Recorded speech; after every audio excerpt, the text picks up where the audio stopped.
Հունվարի 1-ից սկսած աշխատանքային բոլոր պայմանագրերը բացառապես կնքվելու են էլեկտրոնային եղանակով, օրենքն ուժի մեջ է, եւ արդեն իսկ բազմաթիվ գործատուներ շարժվում են այս նոր իրողությամբ։ Օրենքի ընդունման արդյունավետության եւ անհրաժեշտության մասին իր ամփոփիչ ասուլիսում առանձնատուկ անդրադարձ կատարեց աշխատանքի եւ սոցիալական հարցերի նախարար Արսեն Թորոսյանը, որը նկատեց, որ այս ամենը թվայնացման դարաշրջանում կատարված փոփոխությունների ֆոնին եւս մեկ քայլ է առաջ Հայաստանի համար, որը լուծում է պետություն, գործատու եւ աշխատող հարաբերությունների շատ հաճախ անհասկանալի իրավիճակները, հաշվի առնելով նաև այն հանգամանքը, որ յուրաքանչյուր գրանցված աշխատողի աշխատանքային տվյալները վաղուց էլեկտրոնային եղանակով արտացոլվում է բեկ համապատասխան բաժնում։ Նախարարի պնդմամբ նոր օրենքը ապահովագրում է հիշյալ եռանկյունում տարատեսակ խնդիրներից։ Մենք հիմա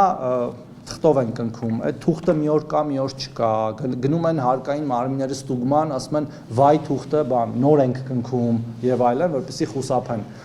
հարկեր վճարելուց, մենք դա բարձրացնում ենք նորից թվային մակարդակի, որ հնարավորինս թափանցիկ եւ ապահով տեղի ունենա։ Թորոսյանի խոսքով գործատուներն այսուհետև անձին աշխատանքի ընդունելիս պարտադիր աշխատանքային պայմանագիրը պետք է ձևավորեն էլեկտրոնային նոր հարթակում, որից հետո փոխանցվելու է աշխատողին, որպեսզի նա ծանոթանա եւ այնուհետև թվային ստորագրությամբ հաստատի։ Նախարարն ասաց, որ որպես գործատու արդեն նոր տարբերակով աշխատանքի ընդունման փորձ ունի։ Նրա խոսքով, սակայն համակարգն ունի թերություններ։ Խնդիրներ են առաջանում ոչ ռեզիդենտ քաղաքացիների ընդունման պարագայում։ Ոչ քաղաքացիների հետ կապված խնդիրներ կարող են լինել, որոնք որ արտերկրից են աշխատում, այդ մասով մենք որոշակի ճշտումներ կանենք օրենսդրական, բայց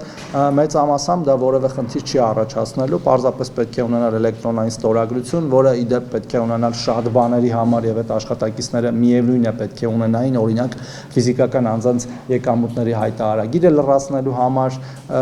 գործատուները բոլորը ունեն էլեկտրոնային ստորագրություն, որտեղ առանց էլեկտրոնային ստորագրության նրանք հարկային հաշվետվություններ չէին կարող ներկայացնել արդեն տասնյակ տարիներ։ Եվ այդ գործընթացը